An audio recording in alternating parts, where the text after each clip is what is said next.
नमस्ते साथियों।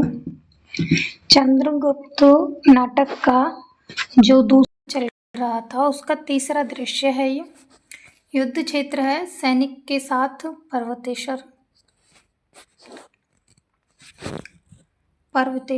सेनापति भूल हुई। पर्वतेश्वर कहता है कि सेनापति भूल हुई। सेनापति कहता है हाथियों ने उधम मचा रखा है और रथी सेना भी व्यर्थ सी हो रही है। पर्वतेश्वर सेनापति युद्ध में जय या मृत्यु दो में से एक होनी चाहिए। सेनापति कहता है महाराज सिकंदर को वितस्ता पर यह अच्छी तरह विदित हो गया है कि हमारी खड्गों में कितनी धार है। स्वयं सिकंदर का अश्व मारा गया और राजकुमार के भाले की चोट सिकंदर न संभाल सके। यानी कि सिकंदर उसकी चोट को संभाल नहीं सका। पर्वतेश्वर कहता है प्रशंसा का समय नहीं है। पर्वतेश्वर कहता है कि अब यह प्रशंसा का समय नहीं है, शीघ्रता करो, मेरा रणगज प्रस्तुत है, मैं स्वयं गज सेना का संचालन करूंगा, चलो। सब जाते हैं। कल्याणी और चंद्रगुप्त का प्रवेश होता है। कल्याणी कहती है चंद्रगुप्त, तुम्हें यदि मगध सेना विद्रोही जानकर बंदी बनावे। चंद्रगुप्त कहता है बंदी सारा देश है राजकुमारी, दारुण द्वेष से सब जकड़े हैं, मुझको इसकी चिंता भी नहीं, परंतु राजकुमारी का युद्ध क्षेत्र में आना अनोखी बात है। कल्याणी कहती है केवल तुम्हें देखने के लिए मैं जानती थी कि तुम युद्ध में अवश्य सम्मिलित होंगे और मुझे भ्रम हो रहा है कि तुम्हारे निर्वासन के भीतरी कारणों में एक मैं भी हूँ। कल्याणी कहती है फिर आगे चंद्रगुप्त कहता है कि परंतु राजकुमारी मेरा हृदय देश की दुर्दशा से व्याकुल है। इस ज्वाला में स्मृति लता मुरझा गई। कल्याणी चंद्रगुप्त कहता है राजकुमारी समय नहीं, यह देखो भारतीयों के प्रतिकूल देव ने मेघमाला का सृजन किया है। रथ बेगार और हाथियों का प्रत्यावर्तन तो और भी भयानक हो रहा है। कल्याणी तब मगध सेना तुम्हारे अधीन है, जैसा चाहो वैसा करो। चंद्रगुप्त पहले उस पहाड़ी पर सेना एकत्र होनी चाहिए, शीघ्र आवश्यकता होगी। पर्वतेश्वर की पराजय को रोकने की चेष्टा कर देखूं। कल्याणी चलो। मेघों की गड़गड़ाहट, दोनों जाते हैं। एक ओर से सेल्यूकस, दूसरी ओर से पर्वतेश्वर का ससैन्य प्रवेश। युद्ध। सेल्यूकस पर्वतेश्वर अस्त्र रख दो। सेल्यूकस कहता है कि पर्वतेश्वर अस्त्र रख दो। पर्वतेश्वर यवन सावधान, बचाओ अपने को, तुमुल युद्ध। घायल होकर सेल्यूकस का हटना। पर्वतेश्वर कहता है सेनापति देखो, उन कायरों को रोको जिनसे कह दो कि आज रणभूमि में पर्वतेश्वर पर्वत के समान अचल है। जय पराजय की चिंता नहीं, उन्हें बतला देना होगा कि भारतीय लड़ना जानते हैं।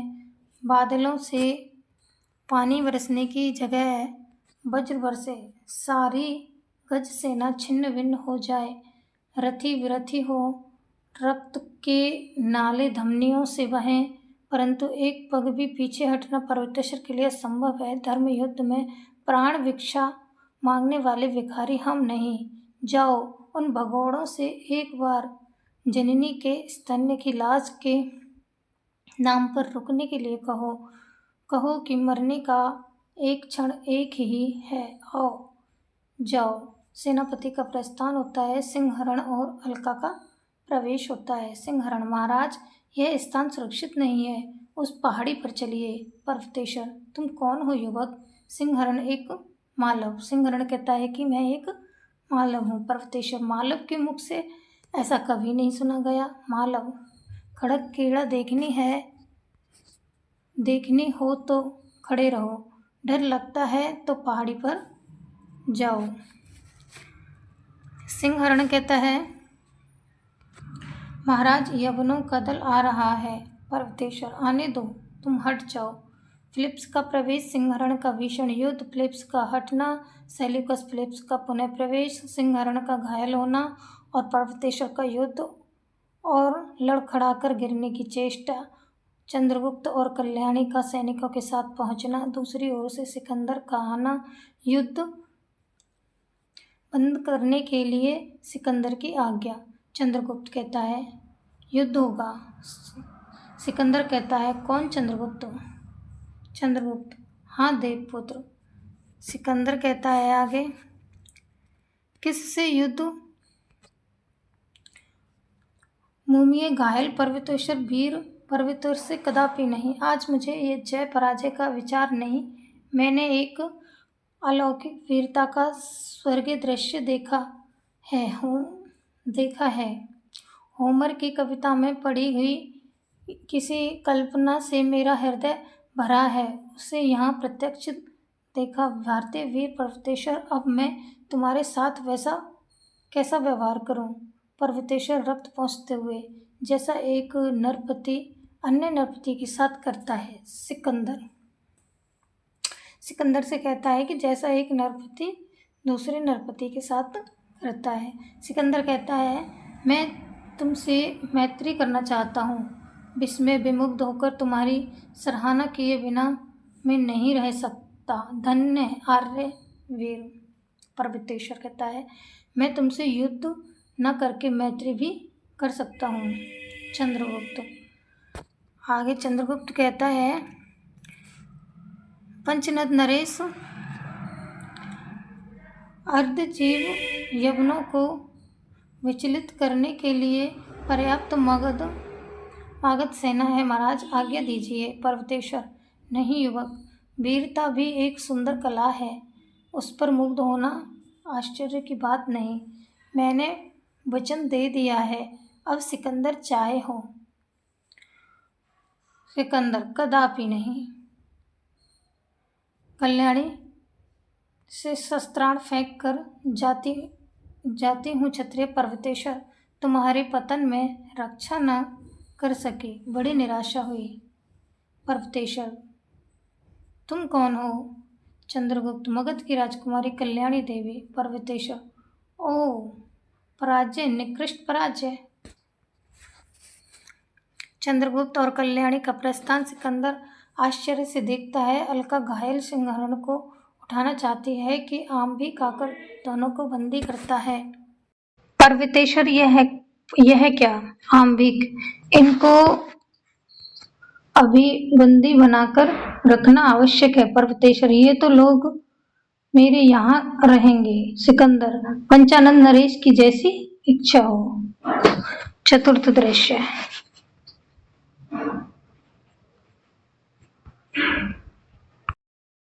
मालव में सिंहरण के उद्यान का एक अंश है।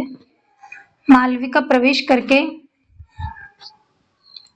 फूल हंसते हुए आते हैं, मकरंद गिरकर मुरझा जाते हैं, आंसू से धरणी को भिगोकर चले जाते हैं। एक स्निग्ध समीर का झोंका आता है, निश्वास फेंककर चला जाता है।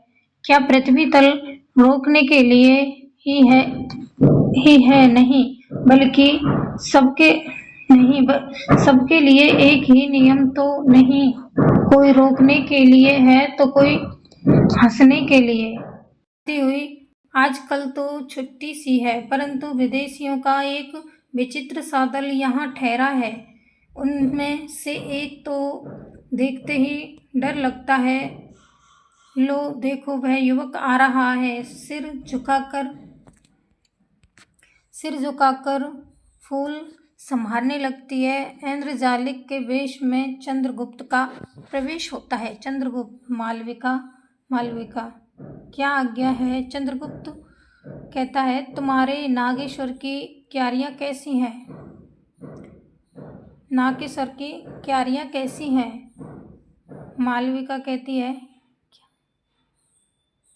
क्यारियाँ नहीं, क्यारी कैसी है? मालविका कहती है, हरी भरी है। चंद्रगुप्त, आज कुछ खेल भी होगा, देखोगी? मालविका कहती है, खेल तो नित्य देखती हूँ। न जाने कहाँ से लोग आते हैं और कुछ न कुछ अभिनय करते हुए चले जाते हैं। इसी उद्यान के कोने से बैठी हुई सब देखा करती हूँ। चंद्रगुप्त, मालविका, तुमको गाना आता है? मालविका, आता तो है, परंतु। चंद्रगुप्त, परंतु क्या? मालविका, युद्ध काल है, देश में रण चर्चा छिड़ी है। आजकल मालव स्थान में कोई गाता बजाता नहीं। चंद्रगुप्त, रणभेरी के पहले यदि मधुर मुरली की तान सुन लूं तो हानि न होगी। मालविका, न जाने क्यों आज ऐसी कामना जाग पड़ी है। मालविका, अच्छा सुनिए। अचानक चाणक्य का प्रवेश हो जाता है। चाणक्य, छोकरियों से बातें करने का समय नहीं है मौर्य। चंद्रगुप्त, नहीं गुरुदेव, मैं आज ही बिपाशा के तट से आया हूँ। यवन शिविर भी घूमकर आया हूँ। चाणक्य, क्या देखा? चंद्रगुप्त, समस्त यवन सेना शिथिल हो गई है। समस्त यवन जो सेना है वो शिथिल हो गई है। मगध का इंद्रजाली जानकर मुझे यवन सैनिकों ने वहाँ की सेना का हाल पूछा। मैं कहाँ पंचनद के सैनिकों में से भी दुर्दश कई लक्ष्य रण कुशल योद्धा शतद्रु दृष्ट तट पर तुम लोगों की प्रतीक्षा कर रहे हैं। यह सुनकर कि नंद के पास कई लाख सेना है, उन लोगों में आतंक छा गया और एक प्रकार का विद्रोह फैल गया। चाणक्य, हाँ, तब क्या हुआ? कैलिस्थनीज के अनुयायियों ने क्या किया? चंद्रगुप्त कहता है, उनकी उत्तेजना से सैनिकों ने बिपाशा को पार करना अस्वीकार कर दिया और यवन देश लौट चलने के लिए आग्रह करने लगे। सिकंदर के बहुत अनुरोध करने पर भी वे युद्ध के लिए सहमत नहीं हुए, इसीलिए रावी के जलमार्ग से लौटने का निश्चय हुआ है। सब उनकी इच्छा युद्ध की नहीं है। अब उनकी इच्छा जो है वो युद्ध की नहीं है। चाणक्य, और शूद्रकों का क्या समाचार है? चंद्रगुप्त, वे भी प्रस्तुत हैं। मेरी इच्छा है कि इस जग द्विजेता का ढोंग करने वाले को एक पाठ पराजय का भी पढ़ा दिया जाए, परंतु इस समय यहाँ सिंहरण का होना अत्यंत आवश्यक है। चाणक्य कहता है, अच्छा, देखा जाएगा। संभवतः स्कंधावार में मालवों की युद्ध परिषद होगी। अत्यंत सावधानी से काम करना होगा। मालवों को मिलाने का पूरा प्रयत्न तो हमने कर लिया है। चंद्रगुप्त, चलिए, मैं अभी आया। चाणक्य का प्रस्थान होता है। मालविका, यह खेल तो बड़ा भयानक होगा मागध। चंद्रगुप्त, कुछ चिंता नहीं, अभी कल्याणी नहीं आई। एक सैनिक का प्रवेश होता है। चंद्रगुप्त, क्या? चंद्रगुप्त पूछता है, क्या? सैनिक, सेनापति, मगध सेना के लिए क्या आज्ञा है? चंद्रगुप्त, बिपाशा और शतद्रु के बीच जहाँ अत्यंत संकीर्ण भूभाग है वहीं अपनी सेना रखो। स्मरण रखना कि बिपाशा पार करने पर मगध का साम्राज्य ध्वस्त करना यवनों के लिए बड़ा साधारण काम हो जाएगा। सिकंदर की सेना के सामने इतना विराट प्रदर्शन होना चाहिए कि वह भयभीत हो जाए। सैनिक, अच्छा। राजकुमारी ने पूछा, है कि आप कब तक आवेंगे। उनकी इच्छा मालव में ठहरने की नहीं है। चंद्रगुप्त, राजकुमारी से मेरा प्रणाम कहना और कह देना कि मैं सेनापति का पुत्र हूँ। युद्ध ही हमारी आजीविका है। क्षुद्रकों की सेना का मैं सेनापति होने के लिए आमंत्रित किया गया हूँ, इसलिए मैं यहाँ रहकर भी मगध की अच्छी सेवा कर सकूँगा। सैनिक, जैसी आज्ञा। जाता है। चंद्रगुप्त कुछ सोचकर सैनिक लौट आता है। सैनिक, क्या आज्ञा है? चंद्रगुप्त, कुमारी से कह देना कि मगध जाने की उत्कट इच्छा होने पर भी वे सेना साथ न ले जाएं। सैनिक, इसका उत्तर भी लेकर आना होगा। चंद्रगुप्त, नहीं। सैनिक का प्रस्थान हो जाता है। मालविका, मालव में बहुत सी बातें मेरे देश से विपरीत हैं। इनकी युद्ध पिपासा बलवती है। फिर युद्ध। चंद्रगुप्त, तो क्या तुम इस देश की नहीं हो? मालविका, नहीं, मैं सिंधु की रहने वाली हूँ। आर्य, वहाँ युद्ध विग्रह नहीं, न्यायालयों की आवश्यकता नहीं, प्रचुर स्वर्ण के रहते भी उसका उपयोग नहीं, इसीलिए अर्थमूलक विवाद कभी उठते ही नहीं। मनुष्य के प्राकृतिक जीवन का सुंदर पालना मेरे सिंधु देश है। चंद्रगुप्त, तो यहाँ कैसे चली आई हो? मालविका कहती है, मेरी इच्छा हुई कि और देशों को भी देख लूं। तक्षशिला में राजकुमारी अलका से कुछ ऐसा स्नेह हुआ कि वहीं रहने लगी। उसने मुझे घायल सिंहरण के साथ भेज दिया। कुमार सिंहरण बड़े सहृदय हैं, परंतु मगध तुमको देखकर तो मैं चकित हो जाती हूँ। कभी इंद्रजाली, कभी कुछ। भला इतना सुंदर रूप तुम्हें विकृत करने की क्या आवश्यकता है? चंद्रगुप्त, शुभ है, मैं तुम्हारी सरलता पर मुग्ध हूँ। तुम इन बातों को पूछकर क्या करोगे? प्रस्थान हो जाता है। मालविका, स्नेह से हृदय चिकना हो जाता है, परंतु बिछलने का भय भी होता है। अद्भुत युवक है, देखूं। कुमार सिंहरण कब आते हैं? प्रस्थान होता है। 5वां दृश्य। बंदी गृह में घायल सिंहरण और अलका, अब तो चल फिर सकोगे? सिंहरण, हाँ अलका, परंतु बंदी गृह में चलना फिरना व्यर्थ है। अलका, नहीं मालव, बहुत शीघ्र स्वस्थ होने की चेष्टा करो। तुम्हारी आवश्यकता। सिंहरण, क्या? सिंहरण कहता है, क्या? अलका, सिकंदर की सेना रावी पार हो रही है। पंचनद से संधि हो गई। अब यवन लोग निश्चित होकर आगे बढ़ना चाहते हैं। आर्य चाणक्य का एक चर यह संदेश सुना गया है। सिंहरण, कैसे? अलका, चपड़क वेश में गीत गाता हुआ भीख मांगता आया था। उसने संकेत से अपना तात्पर्य कह सुनाया। सिंहरण, तो क्या आर्य चाणक्य जानते हैं कि मैं यहाँ बंदी हूँ? अलका, हाँ, आर्य चाणक्य इधर की सब घटनाओं को जानते हैं। सिंहरण, तब तो मालव पर शीघ्र ही आक्रमण होगा। अलका, कोई डरने की बात नहीं, क्योंकि चंद्रगुप्त के साथ लेकर आर्य ने वहां पर एक बड़ा भारी कार्य किया है। क्षुद्रकों और मालवों में संधि हो गई है। चंद्रगुप्त को उनकी सम्मिलित सेना का सेनापति बनाने का उद्योग हो रहा है। सिंहरण उठकर, तब तो अलका, मुझे शीघ्र पहुंचना चाहिए।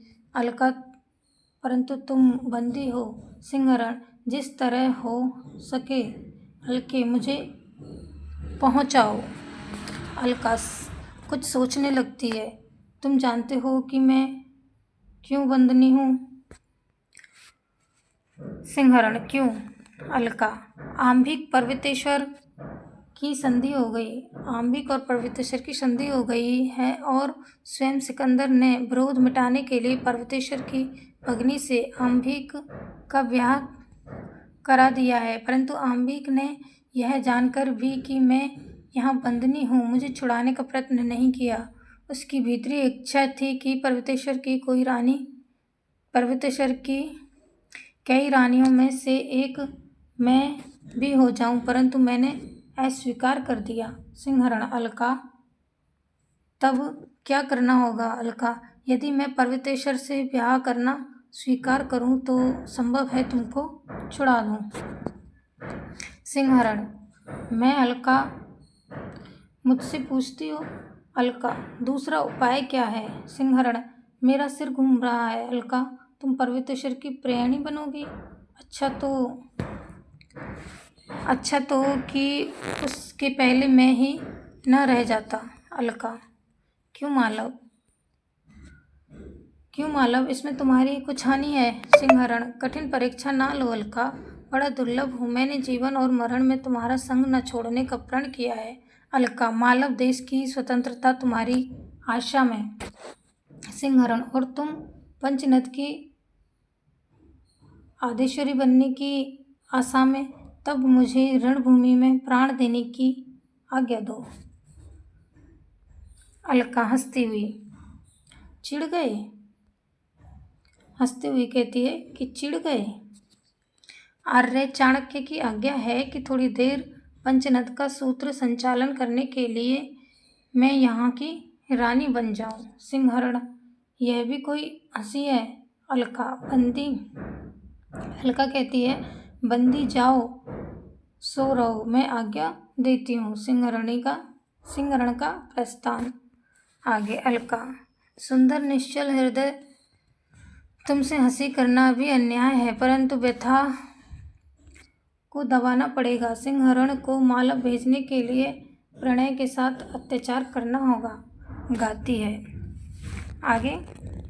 है अलका: प्रथम यौवन मदिरा से मत प्रेम करने की थी परवाह, और किसी को देना है हृदय जिन्हें की न तनिक थी चाह। बेच डाला था हृदय अमोल, आज वह मांग रहा था दाम, वेदना मिली तुला पर तोल, उसे लोभी ने ली बेकाम। जड़ रही है हथ पथ में धूल, आ रहे हो तुम बेपरवाह। करूं क्या दृघ जल से छिड़काव, बनाऊं मैं ये बिचलन रहा, संभलते धीरे धीरे चलो, इसी मिस तुमको लगे विलंब। सफल हो जीवन की सब साध, मिले आशा को कुछ अवलंब। विश्व की सुषमाओं का स्रोत वह चलेगा आँखों की राह, और दुर्लभ होगी पहचान, रूप रत्नाकर भरा अथाह। पर्वतेश्वर का प्रवेश। उसका गाना खत्म होता है और पर्वतेश्वर का प्रवेश होता है। पर्वतेश्वर कहता है, सुंदरी अलका, तुम कब तक यहाँ रहोगी? अलका: यह तो बंदी बनाने वाले की इच्छा पर निर्भर करता है। पर्वतेश्वर: तुम्हें कौन बंदी कहता है? यह अन्याय है अलका, चलो, सुसज्जित राजभवन तुम्हारी प्रत्याशा में है। अलका: नहीं पौरव, मैं राजभवनों से डरती हूँ, क्योंकि उनके लोभ से मनुष्य आजीवन मानसिक कारावास भोगता है। पर्वतेश्वर: इसका तात्पर्य? अलका कहती है, कोमल शैया पर लेटे रहने की प्रत्याशा में स्वतंत्रता का भी विसर्जन करना पड़ता है। यही उन विकासपूर्ण राजभवनों का प्रलोभन है। पर्वतेश्वर: व्यंग न करो अलका, पर्वतेश्वर ने जो कुछ किया है वह भारत का एक एक बच्चा जानता है, परंतु देव प्रतिकूल हो तब क्या किया जाए? अलका: मैं जानती हूँ, परंतु आपकी आत्मा इसे मानने के लिए प्रस्तुत न होगी। हम लोग जो आपके लिए, देश के लिए प्राण देने को प्रस्तुत थे, केवल यवनों को प्रसन्न करने के लिए बंदी किए गए। पर्वतेश्वर: बंदी कैसे? अलका: बंदी नहीं तो और क्या। सिंहरण जो आपके साथ युद्ध करते घायल हुआ, आज तक वह क्यों रोका गया? पंचनद नरेश, आपका न्याय अत्यंत सुंदर है ना? पर्वतेश्वर: कौन कहता है कि सिंहरण बंदी है? उस वीर की मैं प्रतिष्ठा करता हूँ। अलका: तुम उससे द्वंद्व युद्ध करना चाहता हूँ। अलका, क्यों? मैं उससे द्वंद्व युद्ध करना चाहता हूँ। तो अलका कहती है, क्यों? पर्वतेश्वर, क्योंकि अलका के दो प्रेमी नहीं हो सकते। अलका के दो प्रेमी नहीं हो सकते, ये पर्वतेश्वर कहता है। अलका कहती है, महाराज, यदि भूपालों का सा व्यवहार न मांग कर आप सिकंदर से द्वंद्व युद्ध मांगते तो अलका को विचार करने का अवसर मिलता। पर्वतेश्वर, यदि मैं सिकंदर का विपक्षी बन जाऊं तो तुम मुझे प्यार करोगी? अलका, सच कहो। अलका, तब विचार करूंगी, पर वैसी संभावना नहीं है। अलका कहती है, विचार तो करूंगी पर वैसी कोई संभावना नहीं है। पर्वतेश्वर, क्या प्रमाण चाहती हो? अलका। अलका कहती है, सिंहरण के देश पर यवनों का आक्रमण होने वाला है। वहां तुम्हारी सेना यवनों के सहायक बने और सिंहरण अपने मालव की रक्षा के लिए मुक्त किया जाए। पर्वतेश्वर, मुझे स्वीकार है। अलका, तो मैं भी राजभवन में चलने के लिए प्रस्तुत हूँ, परंतु एक नियम पर। पर्वतेश्वर, वह क्या? अलका, यही कि सिकंदर के भारत में रहने तक मैं स्वतंत्र रहूंगी। पंचानन नरेश, यह दस्यु दल बरसाती बाढ़ के समान निकल जाएगा, विश्वास रखिए। पर्वतेश्वर, सच कहती हूँ अलका। अच्छा, मैं प्रतिज्ञा करता हूँ, तुम जैसा कहोगी वही होगा। सिंहरण के लिए रथ आवेगा और तुम्हारे लिए शिव का। देखो, भूलना मत। चिंतित भाव से प्रस्थान हो जाता है। आगे आता है 6वां अंक। ये हम अगले क्लास में करेंगे। तब तक के लिए धन्यवाद।